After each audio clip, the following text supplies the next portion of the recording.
Hello friends, welcome to Smile Talk paramedical channel.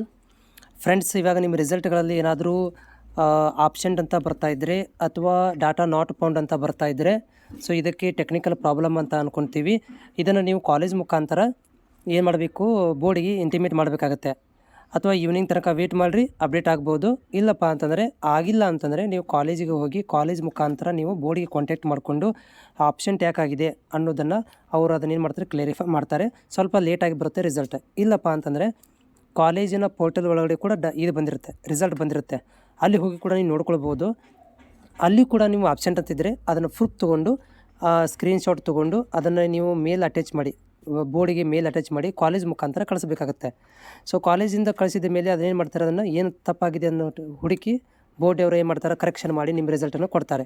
ಇದು ಸರ್ವೇ ಸಾಮಾನ್ಯ ಆಗಿರುತ್ತೆ, ಕಾಮನ್ ಆಗಿರುತ್ತೆ. ಯಾಕಂದರೆ ಪ್ರತಿ ವರ್ಷ ಕೂಡ ಆಪ್ಷೆಂಟು, ಡಾಟಾ ನಾಟ್ ಫೌಂಡ್ ಅಂತ ಬಂದೇ ಬರುತ್ತೆ. ಸಮ್ ಟೆಕ್ನಿಕಲ್ ಪ್ರಾಬ್ಲಮ್ದು ಮಿಸ್ಸಿಂಗ್ ಆಗಿರ್ತವೆ. ಅದನ್ನು ಅವರು ಅಪ್ಗ್ರೇಡ್ ಮಾಡಿರೋದಿಲ್ಲ, ಹಾಗೆ ಪೆಂಡಿಂಗ್ ಉಳ್ಕೊಂಡಿರುತ್ತೆ. ಅದನ್ನು ಏನು ಮಾಡ್ತಾರೆ ಅಂದರೆ ಬೋರ್ಡ್ನವರು, ನೀವು ಯಾವಾಗ ರಿಕ್ವೆಸ್ಟ್ ಮಾಡ್ತೀರಿ, ಕಾಲೇಜ್ ವತಿಯಿಂದ ಬೋರ್ಡಿಗೆ ರಿಕ್ವೆಸ್ಟ್ ಮಾಡ್ತೀರಿ, ಅದನ್ನು ನೋಡಿ ಅವರು ಅದನ್ನು ಕ್ಲಿಯರಿಫೈ ಮಾಡಿ ನಿಮಗೆ ವಾಪಸ್ ರಿಟರ್ನ್ ಡಾಟಾವನ್ನು ಕೊಡ್ತಾರೆ.